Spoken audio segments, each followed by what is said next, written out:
पवित्र बाइबल जीवन देने वाली पुस्तक हिंदी ऑफिशियल यूट्यूब चैनल में आपका स्वागत है। हमारे वीडियो प्रतिदिन प्राप्त करने के लिए कृपया हमारे चैनल को सब्सक्राइब करें और नोटिफिकेशन आइकॉन भी दबाएं। आज का पवित्र बाइबल पाठ न्यायों के पुस्तक अध्याय 13। शिमशोन का जन्म। इस्राएलियों ने फिर यहोवा की दृष्टि में बुरा किया, इसलिए यहोवा ने उनको पलिश्तियों के वश में 40 वर्ष के लिए रखा। दानियों के कुल का सोरावासी मानोहा नामक एक पुरुष था, जिसकी पत्नी के भांज होने के कारण कोई पुत्र न था।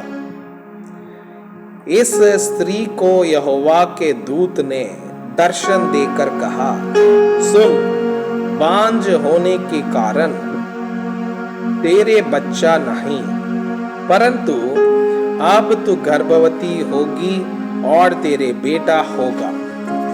इसलिए अब सावधान रह कि ना तो तू दाग मधु या और किसी भांति की मदिरा पिए और न कोई अशुद्ध वस्तु खाए, क्योंकि तू गर्भवती होगी और तेरे एक बेटा उत्पन्न होगा और उसके सिर पर छुरा ना फिरे, क्योंकि वो जन्म ही से परमेश्वर का नाज़ीर रहेगा और इस्राएलियों को पलिश्तियों के हाथ से छुड़ाने में वही हाथ लगाएगा।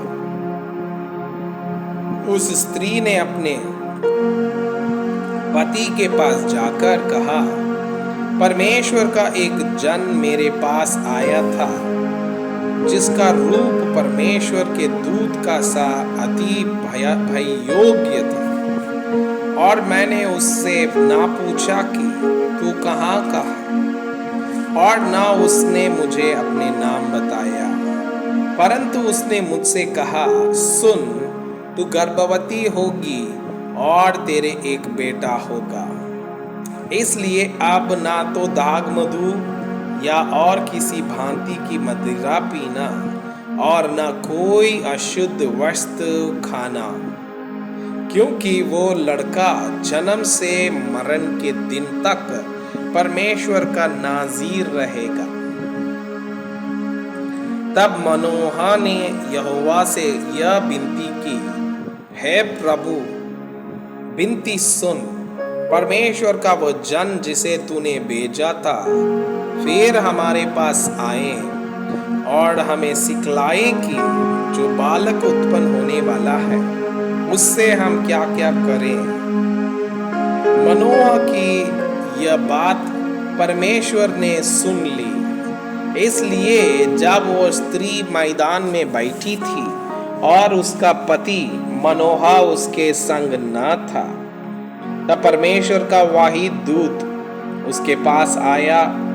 तब उस स्त्री ने झट दौड़कर अपने पति को यह समाचार दिया, जो पुरुष उस दिन मेरे पास आया था उसी ने मुझे दर्शन दिया है। यह सुनते ही मनोहा उठकर अपनी पत्नी के पीछे चला और उस पुरुष के नाम पर आकर पूछा, क्या तू वही पुरुष है जिसने इस स्त्री से बातें की थी? उसने कहा, मैं वही हूँ। मनोहा ने कहा, जब तेरे वचन पूरे हो जाए तो उस बालक का कैसा डंग और उसका क्या काम होगा।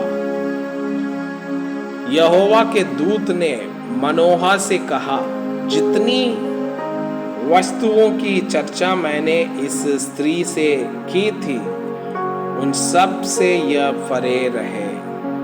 या कोई वस्तु जो दाग मधु से उत्पन्न होती है ना खाएं, और न दाग मधु या और किसी भांति की मदिरा पिए, और न कोई अशुद्ध वस्तु खाए, जो जो आज्ञाएं मैंने इसको दी थी उसी को यह माने। मनोहा ने यहोवा के दूत से कहा, हम तुझको रोक ले कि तेरे लिए बकरी का एक बच्चा पकाकर तैयार करें। यहोवा के दूत ने मनोहा से कहा, चाहे तू मुझे रोक रखे, परंतु मैं तेरे भोजन में से कुछ न खाऊंगा। और यदि तू होम बलि करना चाहे तो यहोवा ही के लिए कर। मनोहा तो न जानता था कि यह यहोवा का दूत है। मनोहा ने यहोवा के दूत से कहा, अपना नाम बता, इसलिए कि जब तेरी बातें पूरी हो तब हम तेरा आदर मान कर सकें। यहोवा के दूत ने उसे कहा, मेरा नाम तो अद्भुत है, इसलिए तू उसे क्यों पूछता है? तब मनोहा ने अन्न बलि समेत बकरी का एक बच्चा होकर चट्टान पर यहोवा के लिए चढ़ाया। तब उस दूत ने मनोहा और उसकी पत्नी के देखते एक अद्भुत काम किया, अर्थात जब लौ उस वेदी पर से आकाश की ओर उठ रही थी, तब यहोवा का दूत उस वेदी की लौ में होकर मनोहा और उसकी पत्नी के देखते देखते चढ़ गया। तब वे भूमि पर मुंह के बल गिरे। परंतु यहोवा के दूत ने मनोहा और उसकी पत्नी को फिर कभी दर्शन नहीं दिया। तब मनोहा ने जान लिया कि वह यहोवा का दूत है। तब मनोहा ने अपनी पत्नी से कहा, हम निश्चय मर जाएंगे, क्योंकि हमने परमेश्वर का दर्शन पाया है। उसकी पत्नी ने उससे कहा, यदि यहोवा हमें मार डालना चाहता तो हमारे हाथ से होम बलि और अन्न बलि ग्रहण ना करता, और ना वो वैसी सब बातें हमको दिखाता, और ना वो इस समय हमें ऐसी बातें सुनाता। और उस स्त्री के एक बेटा उत्पन्न हुआ और उसने उसका नाम शिमशोन रखा, और वो बालक बढ़ता गया और यहोवा उसको आशीष देता रहा। और यहोवा का आत्मा सोरा और एश्ताओल के बीच मैदान में उसको उभारने लगा।